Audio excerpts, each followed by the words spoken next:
Many special thanks to Brad and Fred for making it tonight and for sharing their knowledge. Let's give them a warm welcome. Come on, Berlin, welcome. All right, I tried really hard to find you the smallest couch in Berlin. Well, I was telling Jillian, who's here. Jillian helps Brad and I keep our lives straight.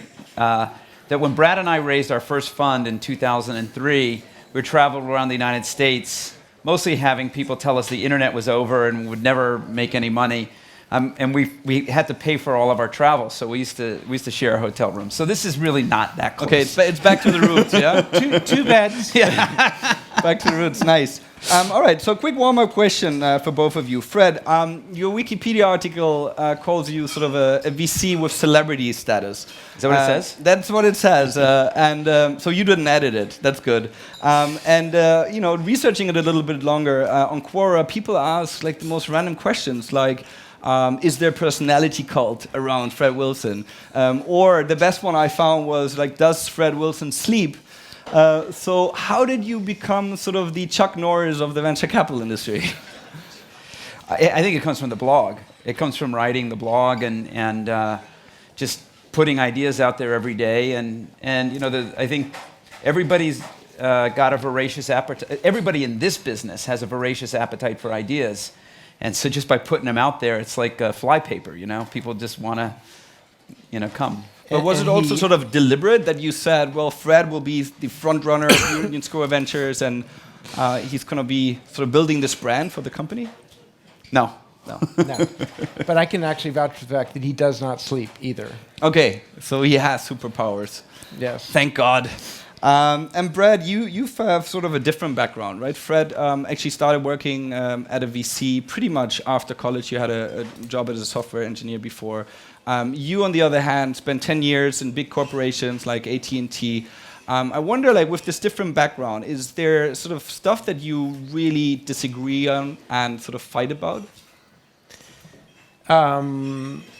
There's actually two questions there. One is, does the background create any differences in the way we look at the world? And the other is there stuff that we fight about? Yeah, that's true. And, I don't think there's much that we... fight's the wrong word. We have this great conversation. One of the real pleasures in my life is every Monday we get together as a group and we talk about really interesting stuff and really interesting people and really interesting opportunities.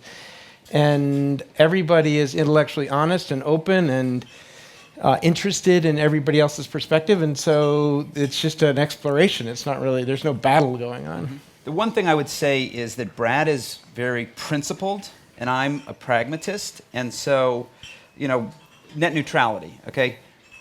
I would take a compromise on net neutrality. And Brad's point of view is we shouldn't compromise on net neutrality. This is a principle. We have to fight for what's right here. So we have that conversation. It's not a fight, though. It's just that, Brad always brings me closer to what we really believe in. And it's the same thing in investing. I would be probably a lot more... I'd probably say yes more. Mm-hmm. And Brad is always like, well, why are we doing this? Let's make sure we understand why we're doing this before we do it. So that's the dynamic. And before, when we spoke briefly, Fred, you mentioned also that in the sense of this framework that you presented at Le Web, which I found really interesting, your framework for investing at USV, you don't really go so sectorial or looking at stages or focusing on specific technologies, but you actually look at sort of the underpinning behavioral changes, right? He does. Okay, so he does. So you presented his ideas? No. I take his ideas and I make them actionable. Okay. Okay. So there were two of those, and you mentioned there may be a fourth one, right? You presented three of those sort of macro trends. And two of those I wanted to dive into a little bit more. So one is this sort of move from bureaucratic hierarchies to technology-driven networks, right? And maybe for the audience that hasn't seen this video, can you expand on that a little bit? Well, this is actually Brad's. Okay, you got to do this. This is your thing. I don't know. It's not my thing. It's what's happening, and so it's just a matter of sort of observing what's happening. Yeah. And people have talked about it as information technology and networks reducing the transaction costs for allowing information to flow more freely. And the reason we have bureaucratic hierarchies is because that was a way of organizing work. And the funny thing is we've only had them for about 150 years. People sort of assume that companies and that kind of bureaucratic structure has always existed. No. Before that, there was very flat networks and family organizations. And then about in the late 19th century, we began to see these large-scale organizations organized as hierarchies. Well, you can do a lot of things a lot more efficiently if you have frictionless communication.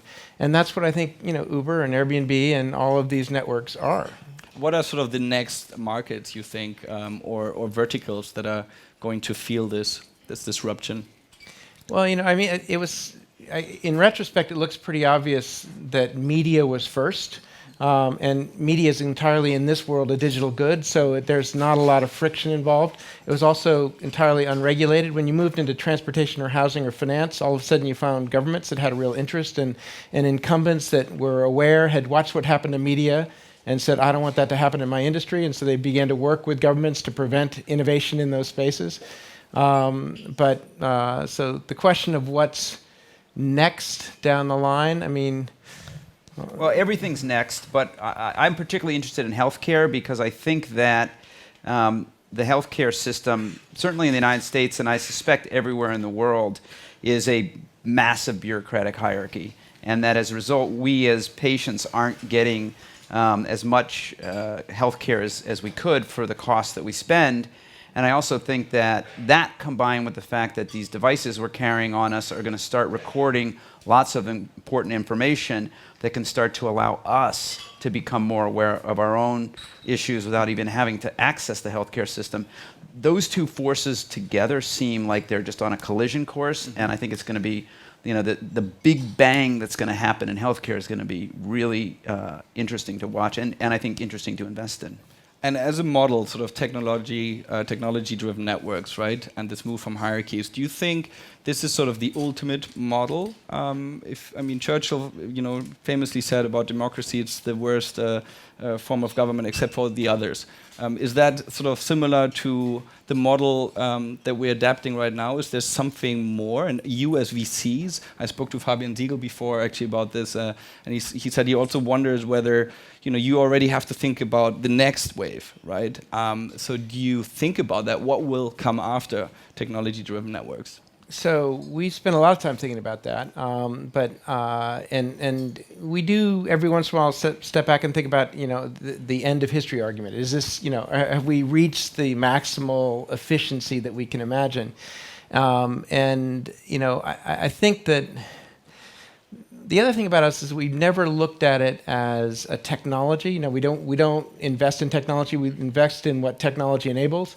And so if I was to try and predict what is going to be interesting next, I would be looking at a change in the way we think about ownership of data.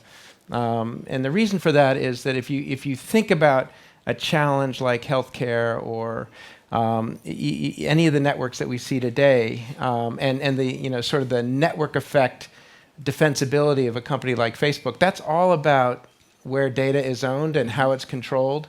And if data isn't somehow, if we rethink ownership of it and people who create it, people who interact with these systems actually end up in control of their own data, it's going to fundamentally change what has been the defensibility in these big networks, and it's going to lead to a larger number of smaller companies interacting on open protocols in a very interesting way. And it's not going to change it's going to flatten hierarchies a little bit, but Facebook's hierarchy, the new incumbents hierarchy, but that's where we'd look right now. I think we're going to go back to this when we talk about Bitcoin and sort of the blockchain, in terms of identity, and in a moment. I just wanted to talk about the second big macro trend, unbundling, right? And maybe Fred, you can answer this. So, we obviously seen this in the media industry, newspapers unbundling into sort of very specific portals, vertical portals, special interest portals, as well as classified marketplaces and so forth. Is this always necessary, Facebook's unbundling? doesn't seem to be so fruitful at this stage. Is it necessary for Facebook to do that? You might be mixing your metaphors a little bit. Like the way we think about unbundling is the unbundling of what has been a holistic business unit in the past. So the unbundling of the bank, for example, we see that happening very much now certainly in the United States and maybe all around the world. It's now possible to deliver a specific service like consumer lending, like our portfolio company Lending Club does, without being in the business of handling deposits and without being in the business of doing all the other things that big banks do. So I think more likely the unbundling of the hospital, the unbundling of the insurance company, the unbundling of the bank, the unbundling of the car company, the unbundling of the airplane company, whatever, that's more the way we think about unbundling. Okay. What Facebook is doing, taking a monolithic app and breaking it into lots of little apps, I think that's also a trend, but I'm not sure it's coming from the same place. Mm-hmm. And that may be a cycle also, right? If you look at music, for example, that started with 45s, 2 songs, then sort of bundled into LPs and CDs, then sort of again unbundled into MP3 and Napster, and now is rebundling into Pandora and Spotify and these likes. How do you see that with Spotify going from sort of a music-focused platform to an audio platform? Well, it seems to me that audio is what stitches it all together. So I kind of feel like that's inevitable, right? I mean, if you look at YouTube, for example, YouTube doesn't try to define what kind of video it's allowing. It's just video, right? So it's the media type, as opposed to the specific kind of media. And so I think what we've seen with media, as Brad talked about, the media, so first sector that really saw networks replace hierarchies. And what we've seen with media is that these networks have typically built themselves up around a particular kind of media type. So a video or an audio or short form text or long form text or something like that. So I think that Spotify is just following their natural path. And what is sorry. No, please. The 3 examples of unbundling, an insurance company, Facebook, and the tracks on an album versus a single, have very different dynamics underneath them. So I don't think they're comparable at all. If you look at the insurance company, the reason for the bundling has a lot to do with scale economies that in some cases are driven by the way things are regulated and by the cost of regulation and things like that.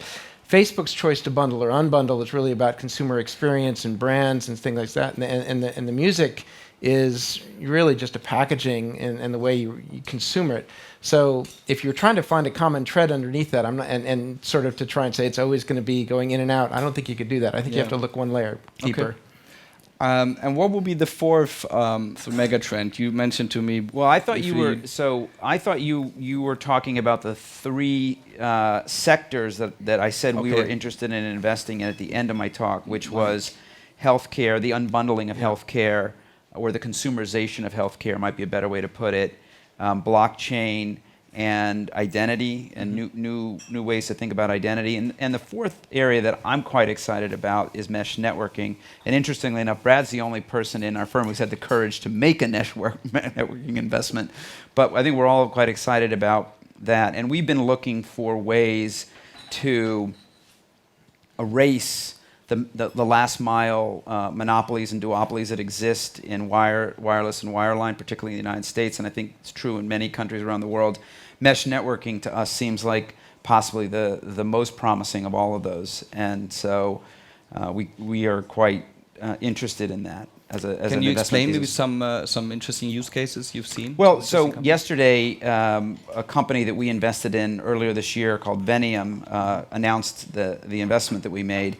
They're a company based in Porto, in Portugal, although the team is now, certainly the CEO and a couple of other founders have moved to Silicon Valley.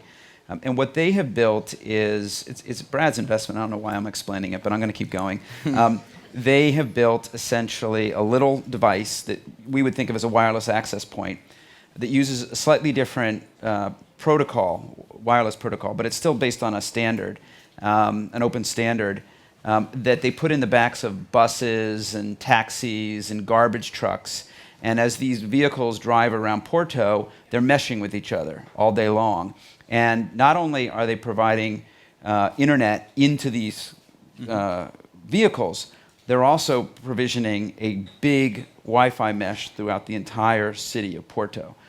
That's a pretty cool idea. Incredible. So think about every single one of those devices has a battery and has a way of recharging that battery. So the problem we have with all these devices that we carry around, if we opened our devices up as meshes and let everybody else in the world use them, the battery wouldn't last. But these devices are constantly moving, constantly recharging their batteries.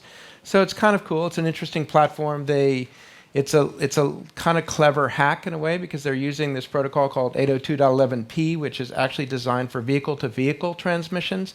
It's part of the thinking around autonomous cars and things like that, but there's no prescription about using it solely for that reason, and it has some really cool characteristics like very fast switching times, so that you can have cars moving by each other and actually sharing transmissions and sharing the mesh and still keeping the mesh up. And they've actually done demos where they've had live video chats in buses, that they can maintain for miles. So it's kind of cool.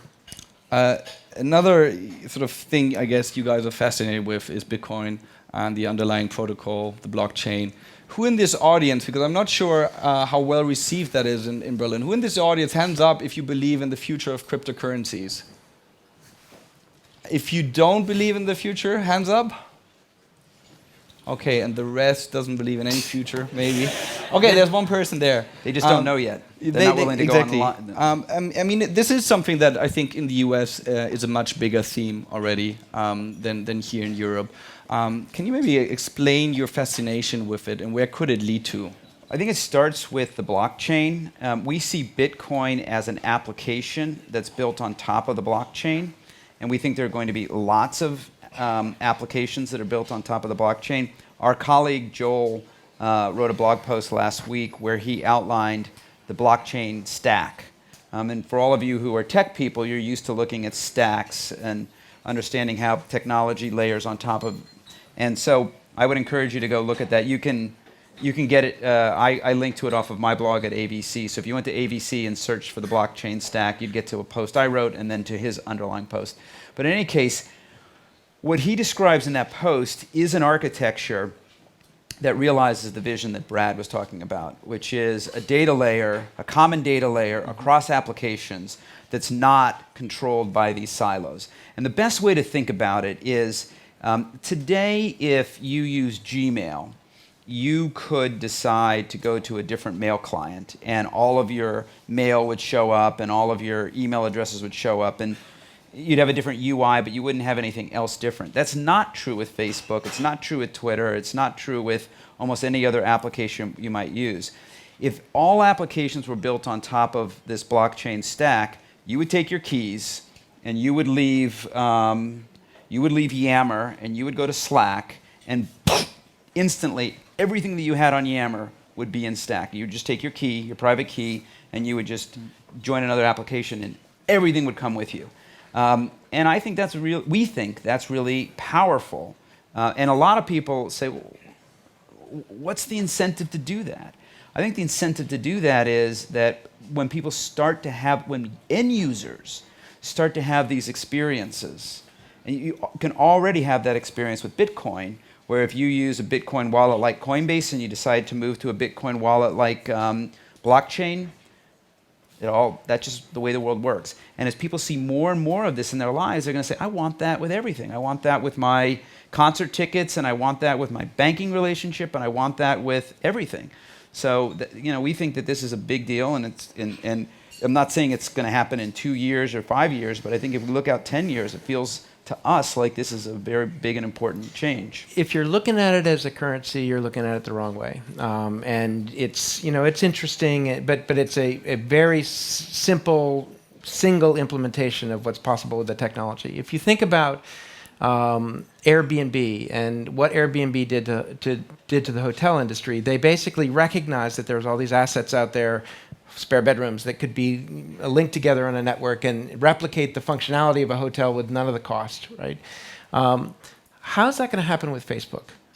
when we begin to feel constrained by Facebook, either because it's not evolving fast enough or because we feel as if we're locked in and we want to have more control over our data, how's that going to happen? Mm-hmm. Well, it's going to happen because people are going to rethink the nature of data ownership. And the interesting thing about data is that it's not like an apple. If I have an apple, you cannot have the same apple, right? But I can have a piece of data and you can have the piece of data. So it's not about who controls it or who has it in their possession. It's about who has access to it. And if the data is written to the blockchain and you have access to it and you can move from one platform to another, or you can federate your identity across multiple platforms, you have a whole lot more control over who you are and how you represent yourself online and what services you have. And the really cool thing is that it creates this enormous opportunity for new innovation, because now you've reduced the barrier of entry, which used to be tech, and then it was scale, and now it's network effects. So, I mean, the really weird thing about being in the venture business is we back entrepreneurs who want to go into a market and disrupt an existing incumbent, right? And then 10 years later, they're the new incumbent, right? And we look at it and we say, damn, we helped those people do the same thing that the people that we financed them to do had done before them, right? It's kind of a weird thing to think about. So you're not so bullish on Facebook anymore? The guardian of identity in our time. From my perspective, Facebook's just not interesting. As Fred said, if you want to predict the timing of the adoption of this data model in the blockchain, boy, that'd be really, really hard to do. So I'm not going to short Facebook because I don't know how to time that. But if I wanted to think about ways to create new opportunities to invest, and if I wanted to anticipate, if you go all the way back to the 90s and you think about how dominant Microsoft was and how they were able to basically suck the entire PC software industry into their stack, and the mechanism that they used to do that, you can kind of see some of the same playbook being played out now by the new incumbents, the dominant incumbents. But if you think about what undid Microsoft, it was a shift in venue from the desktop to the web, and it was a shift in business model from packaged software to open source. And those two things, we don't think about Microsoft as this big scary giant right now, right? So what's going to undo the new incumbents, Facebook, Apple, Google, Amazon? If I had to guess, I would look at the way we think about data.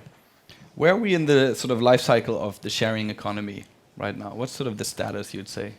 That's a loaded word. It's hard to, sharing economy. There was this survey done in New York City by the New York State Attorney General, and it turned out that a huge amount of the apartments that were being rented on Airbnb were professionals who had either already owned the apartments or had purchased the apartments and were effectively running businesses on top of Airbnb. So is that sharing? I don't think that's sharing. And I'm not arguing against Airbnb. I think Airbnb, great company. No beef with Airbnb. But the term sharing economy is kind of I think a misnomer. I think what Brad described it is just sort of an unbundling of a lot of these businesses, an unbundling of the taxi and limousine commission, which is Uber, or the unbundling of the Hyatt hotel chain, Airbnb. I'm not sure how much sharing is really going on right now. So, I usually try and use the word peer economy, but Fred's just said something that's given me some pause about even using the word peer economy, because in that example of Eric Schneider's work, that clearly it's not peers. It's professionals who are creating the equivalent of a new form. It's not a bureaucratic hierarchy, but it's more efficient than an existing hotel, but it's using the platform to create scale. And so, if I had to answer the question about the stage, the thing that's really interesting about the peer economy or these network platforms today is I think their biggest problem, and I can say this a little bit because we're investors in a number of the financial services ones, but we're not in Airbnb or Uber, is that they they basically don't create anything, right? They create the environment within which the drivers and the passengers create value, or the guests and the hosts create value, right? So they're just a platform for the creation of value for the endpoints. Well, when you add a third player to the mix, the stockholder, and that's us, by the way, I mean, that's what we do for a living, but you add that third player and you then value the company at $40 billion. Right now, Uber, as an example, takes 27% of every ride, right? Well, they're going to have to take more than 27% of every ride if they're going to pay off that $47 billion valuation, right? So I think that where we are in the development of the sharing economy is we're just beginning to create the opportunity for people to come in underneath. And the question, again, comes back to what prevents somebody from coming in underneath, and it brings you back to data and who controls it. Another two short questions on sort of the macro. We're going macro to micro, basically. We'll then go speak a bit about ecosystems and finally about companies and more personal point of views. Elon Musk says the greatest threat to humankind is artificial intelligence. I don't know if you read it, but yesterday Stephen Hawking actually joined him in that perception. What's your sort of very personal take on that? I haven't thought too much about this issue. I know it's a very important topic and people think a lot about it. Maybe Brad has an opinion. I don't know. I feel like I don't know. I get more benefit out of artificial intelligence. I'm not personally threatened by it. This is actually an area where we do have a fight. It's not between Fred and I. It's between Albert and I. And Albert's another partner of ours. Yeah. Albert German. Albert believes in Albert Wenger. He believes in pessimistic, maybe. No. He's the one who. Well, maybe that is pessimistic. He believes in the singularity. He believes there was a moment when machines will be smarter than humans. I believe that humans are essentially the culmination of a billion years of evolution, and you cannot replicate that. Even if you can replicate the circuitry, I think it's going to be very, very hard to replicate it. So we have that debate. I don't know if any of us will get any closer to the answer, but. Well, in honor of Albert, then one final question on sort of the NSA scandal, right?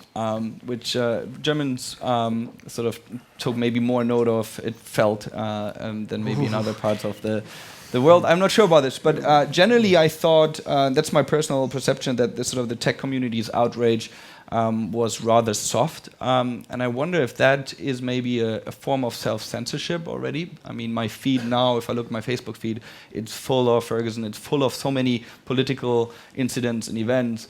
NSA Snow wasn't really a big part of my feed at any time, but that may be my personal sort of filter bubble. I think you are looking at your Facebook feed as a representation of what matters, and that's a huge mistake. Touché. Touché. Touché, I mean, I did mean sort of the tech environment, right? I think which is reflected. I think the big tech companies are very conflicted on this stuff.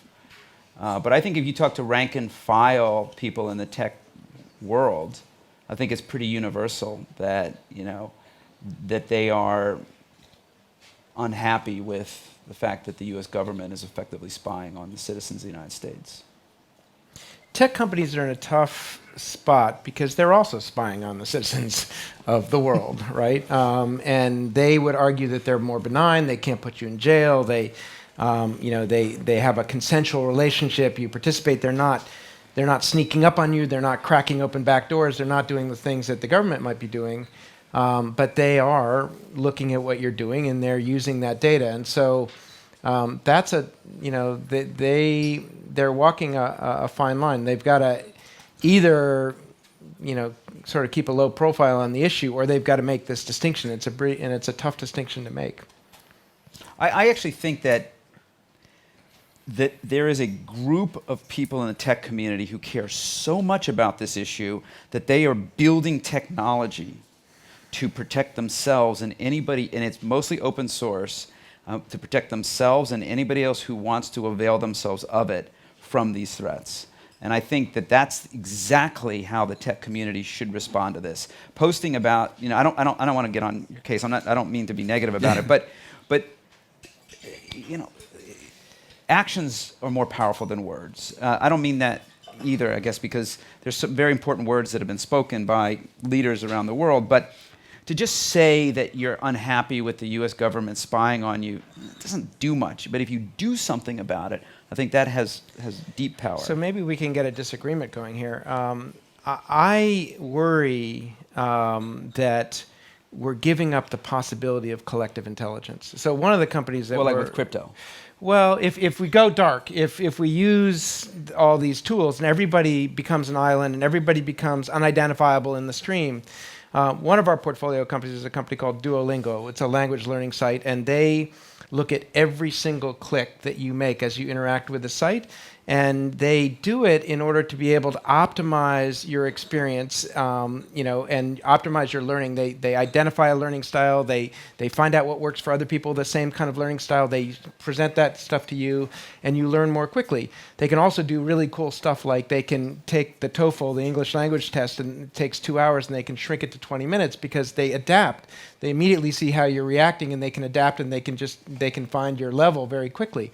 That's good stuff, right? And if you then broaden that and talk about how, the kinds of things that we can do when we share intelligence. I had a really funny conversation with a woman who runs security and privacy for the Health and Human Services Administration in the US. And I said, I want to be a data donor. I have a card in my wallet that says you can have my eyeballs and my lungs and everything else. You can have my data. I want to be a data donor because I think if you see my data and you put it collectively together with other people's data, we'll identify patterns, we'll be able to solve problems. We don't have to wait until you die for that. We can start benefiting from that while you're still alive. That's true. Yeah, exactly. And so so it comes back to what I think is the essential problem, and I'm sorry because we've kind of come back to this theme about data and our relationship to data more than we maybe should, but except it's the most important thing that we're thinking about. And it says, how do we get the benefits of collective intelligence and the personal sense of autonomy and control over our data? That's the problem that's the problem that everybody in this room should, I think, take some responsibility for trying to figure out. Speaking now about ecosystems, I saw a really interesting chart. Basically compared the market cap of Apple, Google, Facebook, and Amazon to the DAX 30 market caps, which includes companies like Deutsche Bank, of course, BMW, Volkswagen, Bayer, BASF, Allianz. A lot of sort of household global brand names, and the market cap of those 4 companies is actually larger than the combined market cap of the DAX 30. Why do you think that here in Germany or in Europe we haven't been able to create a real technological juggernaut? You want to take a stab at that? Silicon Valley is, as an ecosystem, been around since the 60s. It's 50 years old. And what we see, and you can really, if you study the data, what you can see is it's a system that builds on top of itself. And, a company gets started, it gets big, goes public, gets sold, a lot of wealth is made, a lot of expertise, a lot of knowledge happens. It's like a tree that plants seeds, and then those seeds grow, and these things happen over generations. And now we have, and obviously Amazon's not in Silicon Valley, but we have lots of really important companies coming out of that model. And I think that most of the rest of the world, including most of the rest of the United States, hasn't really adapted to that model of company formation, value creation, innovation. And I think a lot of companies are become big and bureaucratic and not innovative. And in the US, there's a system for creating new companies, and it works very well. I think a lot of the world is waking up to that. China, I think, is a great example of a country that has adopted this system, maybe 15 or 20 years ago, and they have now very large. I mean, it would be interesting to take a look at. Here's an interesting thing to do. Let's take the 4 biggest internet companies in China and look at their market caps compared to Apple, Google, Facebook, and Amazon. It probably isn't very different, 4 to 4, right? And they're probably both bigger than the DAX. So I think China has the benefit of this massive domestic market and a protective environment around their country, so you can't go in and compete with local companies. But in any case, I think we just have to the rest of the world has to start to implement this model. But what do we need most of? Do we lack talent? Do we lack funding in later series? Do we not think about the right ideas in terms of technology, networks? What is it that we need? Is it really an ecosystem with all these different parts that is missing? I think that when we raised our first fund, we said we wanted to invest in the applications layer of the web, and we wanted to do it in New York. And neither of those things were a good idea when you were trying to raise money from people. It turned out to be a good idea in both cases. And New York is perhaps ahead of Berlin. It's certainly behind Silicon Valley in terms of its ability to create companies. But we have a generation of people who have succeeded and failed in New York in the Web 1.0 era, who came back to the market. The successful people funded a number of companies and supported their development. You now have the first generation of success here in Berlin. You have some examples of that. I think there's still a little bit of a cultural concern around failure that doesn't exist as much in the US, and I think I've heard lots of examples where people are getting over that, and people recognize that some of the most valuable people in the world have been pre-failed, and really good product people, but they were in the wrong situation, and you can pick them up, and those people get employed really quickly. That's a different attitude, but I also, by the way, I would like to believe that the companies that you mentioned, not the DAX 30, but the Internet 4 or whatever, I would like to believe that it's going to be harder and harder to create companies at that scale that will end up with, in a more open environment, will end up with a larger number of smaller companies and a more vibrant innovation environment. And so maybe we're not aspiring to that, may not even be the right thing to do. Maybe the Mittelstand for the tech world is the right place to be. And what roles can and should governments and corporates play? Fred, you famously said that you never want to work with a corporate VC again, ever, and maybe 3 or more times ever, you said, because they suck. Yeah, they do largely unquote. suck, but the reality is I can't avoid them. They are an important part of the market that we invest in. I think it's just better for companies to buy companies than to, like, for a big company, I don't really understand why they invest in companies. It doesn't do anything for them. Buy the company. If you think this is a company that is doing something strategic and important to your business, buy it. If not, don't. Like, that seems to me to be what the corporations should do. Governments can do a lot, but usually that involves by doing less, right? By making the environment the appropriate environment. I love what Mike Bloomberg, the former mayor of New York, used to say about his attitude about economic and development in New York. Someone would say to the mayor, what do we need to do in New York to make New York, develop economically? And he'd say, transportation, schools, parks, police, fire, just make this a great place to live, and everything else will take care of itself. I love that idea. The government should be the enabler of an environment that, for a place that talented people want to come and work, and they should not be trying to pick winners. They should not be trying to create overly complicated financial structures. They should not be messing around with taxes or any of that kind of stuff. Invest in VCs. 40% of all the funds pumped into European VCs is coming from state-backed sources. Well, that's incredible, right? That seems to me to be a market failure. For some reason, the capital that is here in Europe isn't going into venture capital firms. And as a result, the governments feel like they need to fill that gap. I don't think that's the right answer long term. The right answer would be that the capital that exists in Europe should be going to work. Yeah, it's worse if in exchange for the money, the government asks for certain things, like the company has to be based here, it has to be done in a certain way. You have to, then it starts to really mess with the ecosystem. If it's just money, we have money from pension funds that that are essentially public pension funds. That's in some sense government money, but they're first and foremost investors, and they want a return on that investment, and they're not giving us any advice on where to put it. How do you see the competence of Europe sort of in scaling companies internationally? I found that a lot of American companies take some years until they open first offices in other markets, and then we have sort of the incubators, rocket internets of this world, especially here in Berlin, that go very fast when it comes to scaling internationally. What's your take on that competence? Are you short or long on rocket internet stock?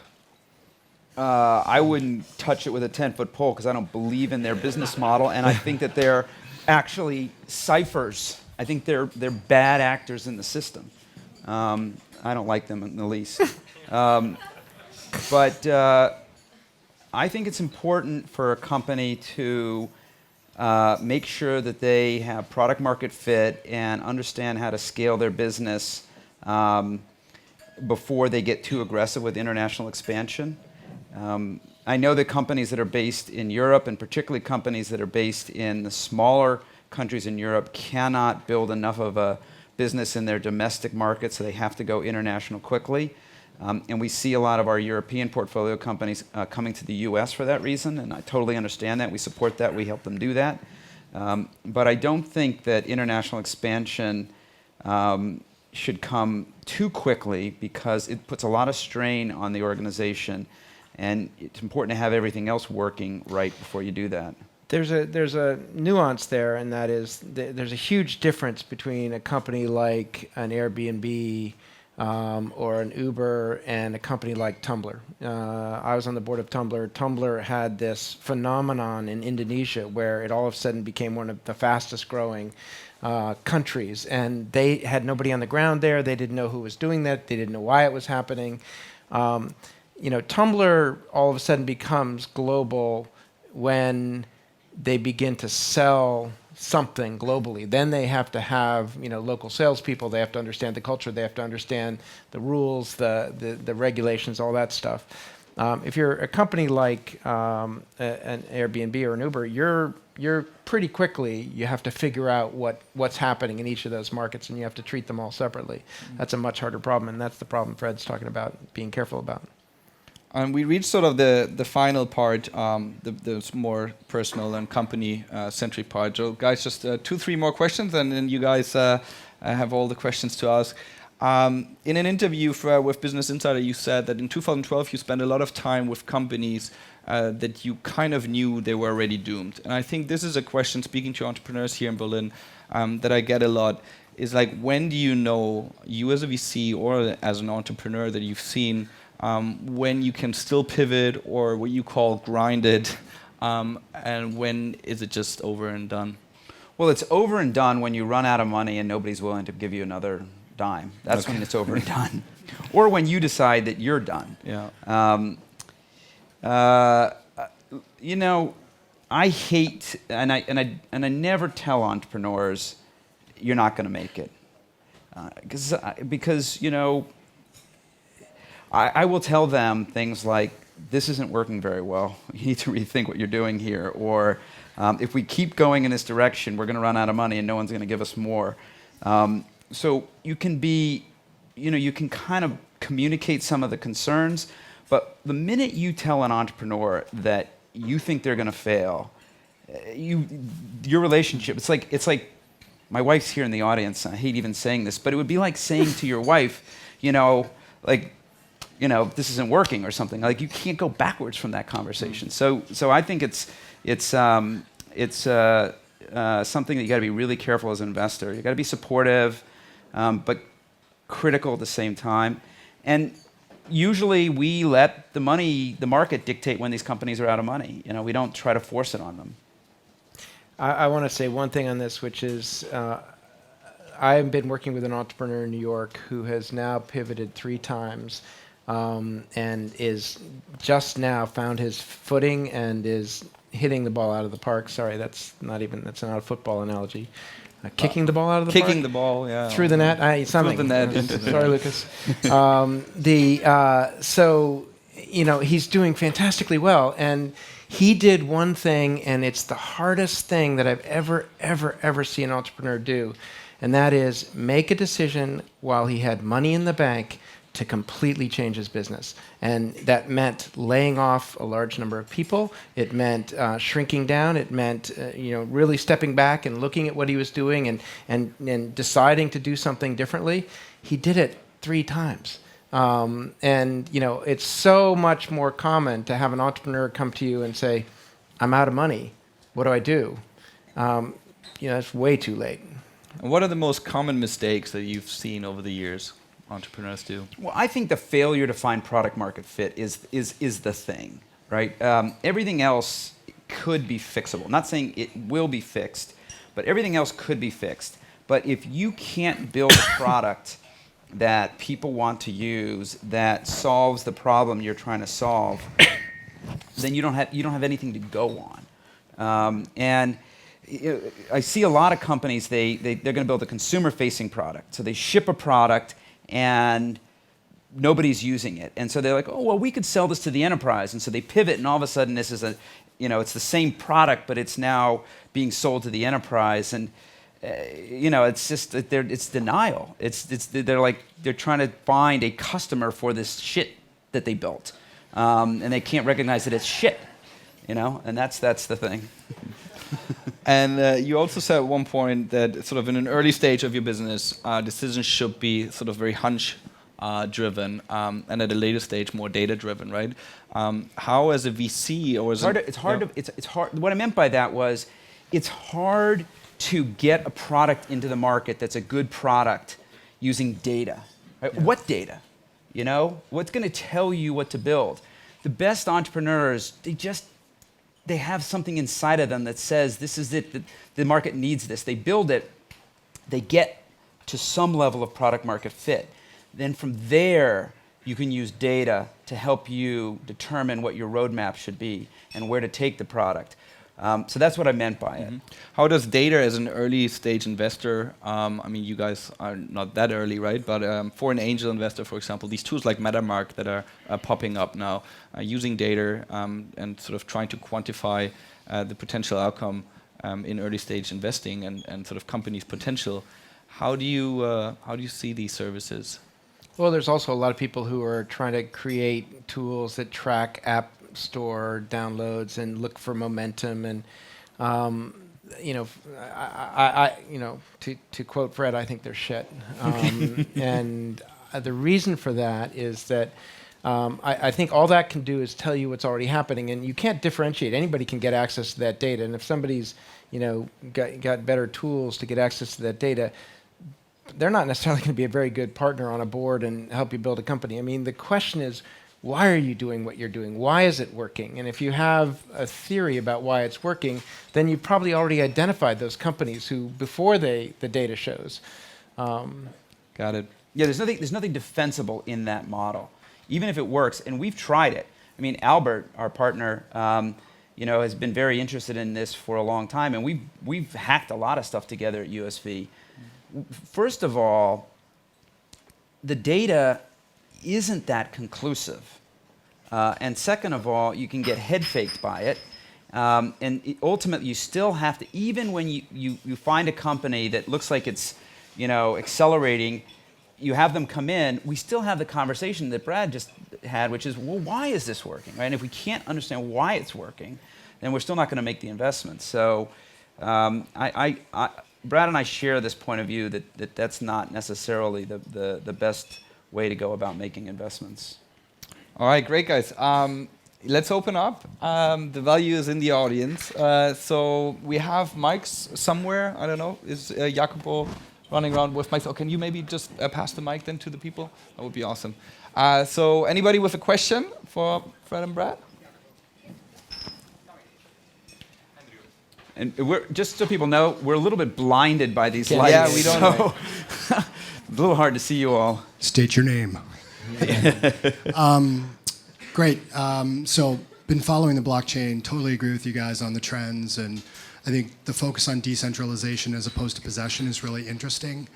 What do you think of some of the sidechain activities and some of these variations that are happening? I guess Ethereum was mentioned. It's like, out of Switzerland, so it's kind of close to home here. And then I think Adam Bach is working on a new sidechain project as well. Like, do you think that there's going to be continued innovation, or is the Bitcoin protocol it, and things need to be built on top of that? So I mentioned that our colleague Joel published something that he calls the blockchain stack, and what he has convinced us, and I think it's important to recognize that Joel is half of our age, no, it's a third of our age.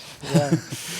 What he's convinced us is that those things that you just talked about are going to be built on top of the Bitcoin blockchain, and he calls them overlay networks. And that what's going to happen is that we're still going to use the Bitcoin blockchain for the basic ledger, if you will, and that the mining is going to happen on the Bitcoin blockchain because that's where all the liquidity and that's where all the mining activity is, and it's unlikely that anybody could replicate the network effects that have already been built up there. So the things like Ethereum and side chains and colored coins and Counterparty and Mastercoin, they're all going to evolve into overlay networks that are going to exist on top of the Bitcoin blockchain. That makes sense to us. It also makes sense to us that you can't really change the core Bitcoin protocol very much because so much is riding on it now, that the right thing to do is to build on top of that to add value to that protocol. So that's how we see it. Great, Any thank other you. questions? Yeah. Yeah. Sorry. I just wanted to come back to the privacy and security point. If so many people in the tech industry in North America are so concerned about it, why don't they come to Europe to build companies where the environment is much more, especially in Germany, and I say this as a Brit, where the UK maybe not so much, but the atmosphere in Germany, in Europe as a whole, is much more pro building things that are private and secure. So I would actually, the U.S., we have a tendency to be skeptical of government and believe in companies. In Europe, they tend to be skeptical of companies and believe in government, right? Government and companies can both fuck up an environment, right? And so I think that some of the stuff that's happening in Germany is absolutely insane, and in Europe broadly, in terms of what rights and data.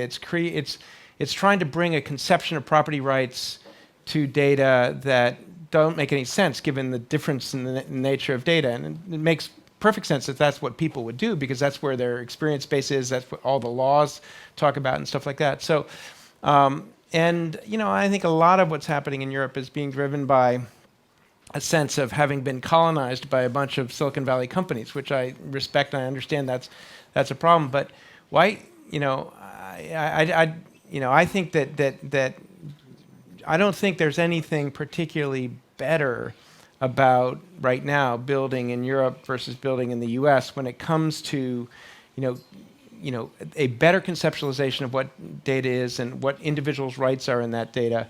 And I think this is a problem. We actually both have to come together. We have to learn to be more skeptical about the nature of market power and the nature of private corporate power, and I think Europeans have to be more skeptical about the unintended consequences of well-intentioned regulation coming from the public side.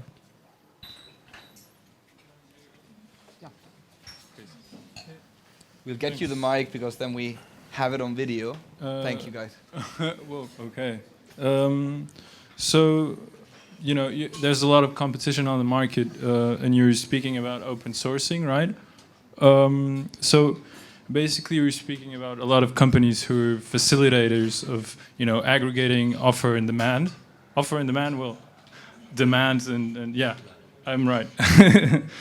And so you have, you were speaking about data as well. And so you have examples like Snowden, consulting for WhatsApp for their Android app. And you have Ello, that's kind of a, like a social network, but a little bit really secure, not secure, but you know it. And so your job, you have a commission, you were saying, and these companies that have power from data, they're losing it. And you were saying there's this shift. How do you see that these companies that do lose this power can exist? Did I make sense? Well, I think the companies that are likely to lose the power over time are the incumbents, the Facebooks, the Googles, of the world. And I think it will happen slowly. I don't think it will happen quickly. I don't think that there's going to be some watershed moment in the middle of 2015 where all of a sudden, we're going to see, their dominance, start to wane. And I think it'll probably, you'll start to see it when you see new services emerge that people really adopt and start using. And many of the companies that you mentioned or open source projects you mentioned actually haven't been successful.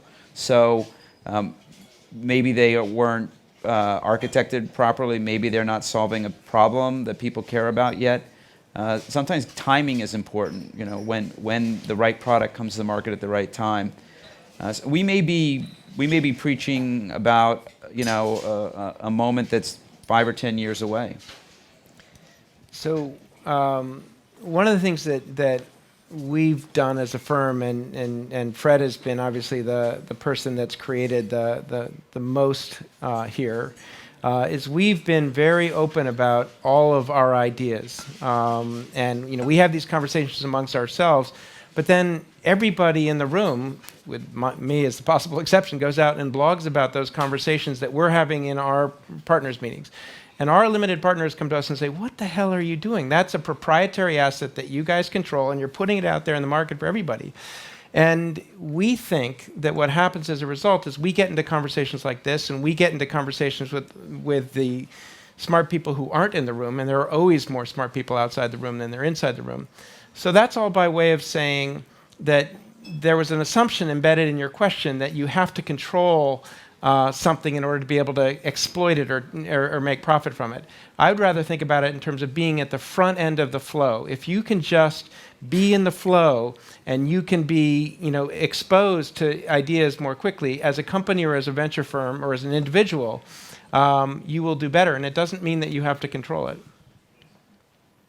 Hi, I have a question.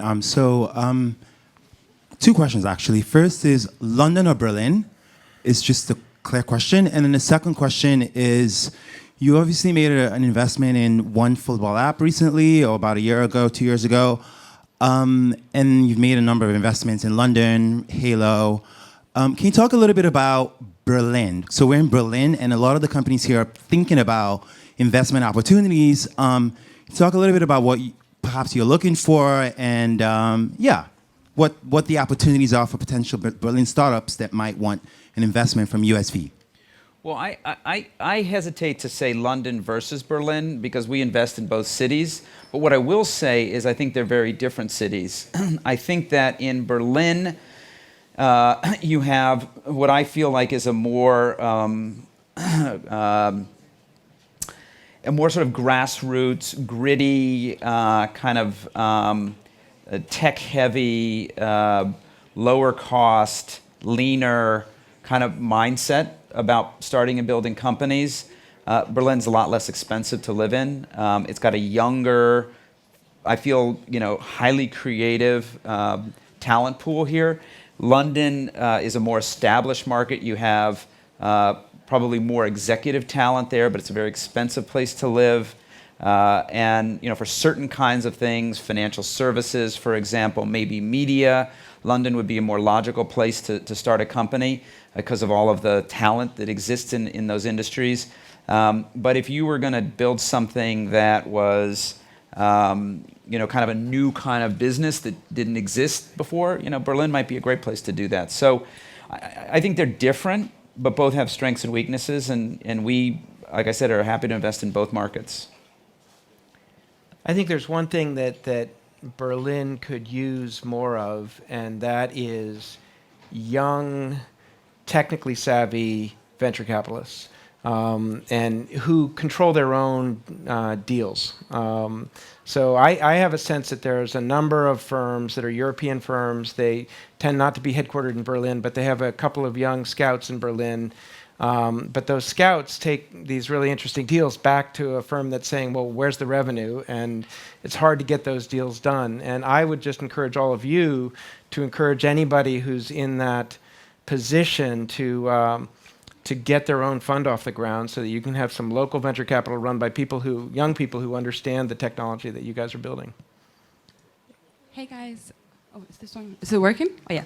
Hey, guys. Lots of interesting stuff about the future, but looking back, what was the investment that you missed that you wish you hadn't? Well, I wrote about this. There's lots of them, by the way. So it's, I could, go on for hours about this. The one I wrote about was Airbnb, and the reason I wrote about it was that the reason we missed it, to me, was very instructive, and I wanted to share it with people.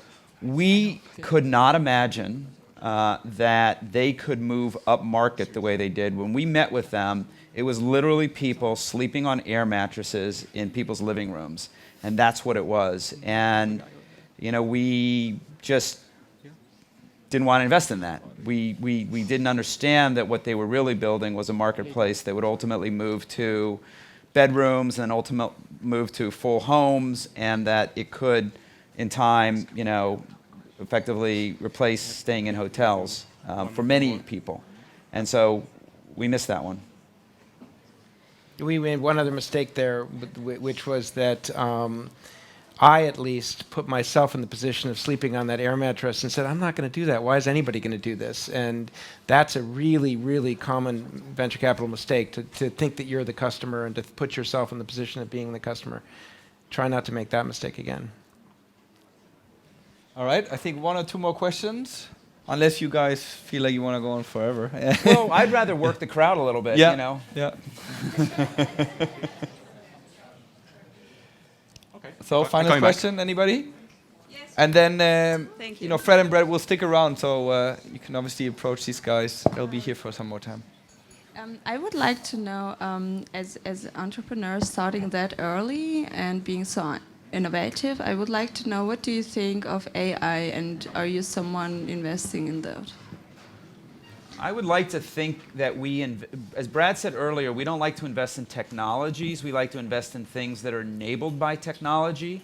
So I think we would be very excited about investing in a business that was making something possible that everybody would want, and using AI as a tool or the tool to make that happen. But if someone came to us and said, I built the next great AI engine, I don't think we'd invest in that. All right, this last question. Hi. Last question, right here? Okay. Yeah. A friend of mine founded a satellite company, and he also, together with that, created an ethics committee. And he went online to try and research other companies that had ethics committees to use that as reference, and couldn't find any. And so, what do you think the place of ethics is in business, and where do VCs, where should VCs' place be in that? Because we've found as companies grow, many of them, it turns out they've done very questionable practices which harm their employers' rights and individual freedoms and so forth, and so that's it basically. So I do have an opinion on this, which is, and this is another debate that we have internally. This is, again, a debate that I have with Albert. He's a very big fan of something called a benefit corp, which at least begins to get at the idea that the corporation's job isn't just to create money for shareholders. It also has a second set of responsibilities to customers, employees, environment, whatever. And so he is really passionate about seeing that model in the marketplace. I look at it and think, it's an information problem, right? I mean, when you mention that we find out later that a company has done questionable things, somehow that information wasn't available broadly. And if you think about a lot of the stuff that we do, we're investing in these networks where the company themselves creates nothing. It's the creator and the consumer, the driver and passenger. Those people are attributing their own personal brand to an affiliation of some kind with some network, right? And if that network is evil, good people aren't going to affiliate with that network, right? So I think that I think capitalism is actually a pretty fantastic system. And I think that what's happening now is, as we move into this network economy, is that capitalism is evolving in such a way that you can't get away with that shit. that you can't be that way and expect, somebody to come onto the network and create value for you. If you're not, actually living the values that you are espousing and sort of creating in your network, you're not going to last. So I think that I don't know that you need to create an ethics committee. I think that actually feels a little bit artificial, and I don't think you necessarily need to brand yourself as a benefit corp. I think you need to be upfront about your values, and you need to implement your values in your systems and through the way the architecture of the system works, and you then need to live them. The only thing I would add to that is that the actions of individual employees of a company don't necessarily reflect the values of the company, but if the company tolerates those actions, then they become complicit in that, right? So that if an employee of one of our companies did something badly and they were terminated, doesn't mean that our company acted badly. It means an employee acted badly. But if they did it and it was public and they were allowed to stay employed, and then another person did it and they were allowed to stay employed, then that company is effectively become complicit in that. So it's very important as a CEO of a company. It's a very hard thing to do, to police your companies and demand that employees live up to your value system. And if they don't live up to your value system, that they leave your company. And where it's really painful is when an employee makes a mistake and that they've been a good employee for years and years and years, and they do something stupid, like say something stupid in public on Twitter or something like that, and you have to fire them. And you know they're a good person. You know they just did something stupid. Maybe they were drunk or whatever. Like Uber, no? Well, I'm like not talking about Uber. But as a CEO, these are very hard decisions you have to make. And a lot of CEOs don't want to make them because they think that they're being cruel or harsh. But the problem is that if you're not willing to enforce your values as a CEO of a company, then the values are weakened. And it's easy for me to say, because I'm not a CEO of any company. Brad and I and a few other people run USV, and we haven't faced this issue, thankfully, inside USV, but I have been on many boards where CEOs face this issue, and it's a very hard thing to actually live up to your values in the moment. Do you think it's necessary to fire those people when they make that one mistake? Well, I mean, that's the question, right? But that's the hard question, right? Is if I don't, then is everybody else in this company believe that is then okay to behave that way, and then do you in effect endorse that behavior? This is where being a CEO gets hard. This is one of many places where being a CEO gets hard. Brad, Fred, thank you so much for sharing your knowledge with us here today. We have two little presents for you. I don't know if you're foodies, but basically those are Stollen. It's a traditional sort of Christmas cake. It's full of gluten, full of dairy, full of sugar. And weighs a lot. And weighs a lot.